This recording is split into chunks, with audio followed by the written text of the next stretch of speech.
Colombian President Juan Manuel Santos has won the Nobel Peace Prize for his efforts to end a 5-decade civil war that has killed more than 200,000 people.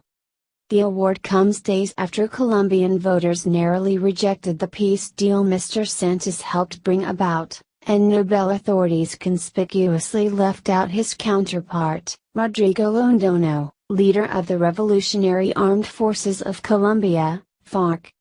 The Norwegian Nobel Committee said the voters' rejection does not mean the peace process is dead. The referendum was not a vote for or against peace, it said. What the no side rejected was not the desire for peace, but a specific peace agreement. Mr. Santos and Mr. Londono, better known by his nom de guerre Timoshenko, signed the peace deal last month, ending half a century of hostilities, only to see a major setback in the shock vote against the agreement in a referendum 6 days later. The Nobel Committee said Mr. Santos, despite the no majority vote in the referendum, has brought the bloody conflict significantly closer to a peaceful solution.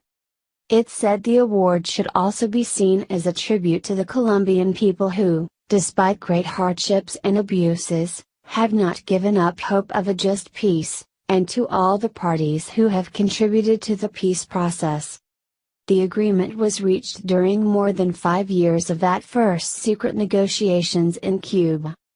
As defense minister a decade ago, Mr. Santos, 65, was responsible for some of FARC's biggest military setbacks.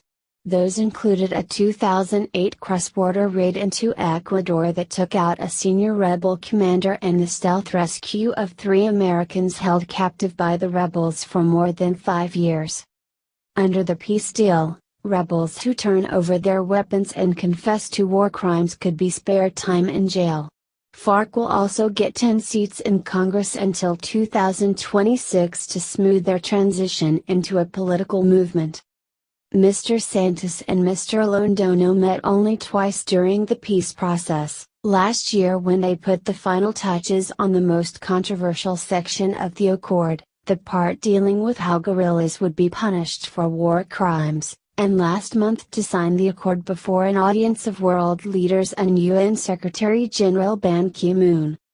It is the first time the Peace Prize has gone to Latin America since 1992, when the committee rewarded Guatemalan human rights activist Rigoberta Menchú.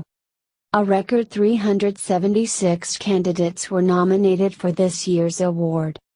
Last year's prize went to Tunisia's National Dialogue Quartet for its efforts to build a pluralistic democracy.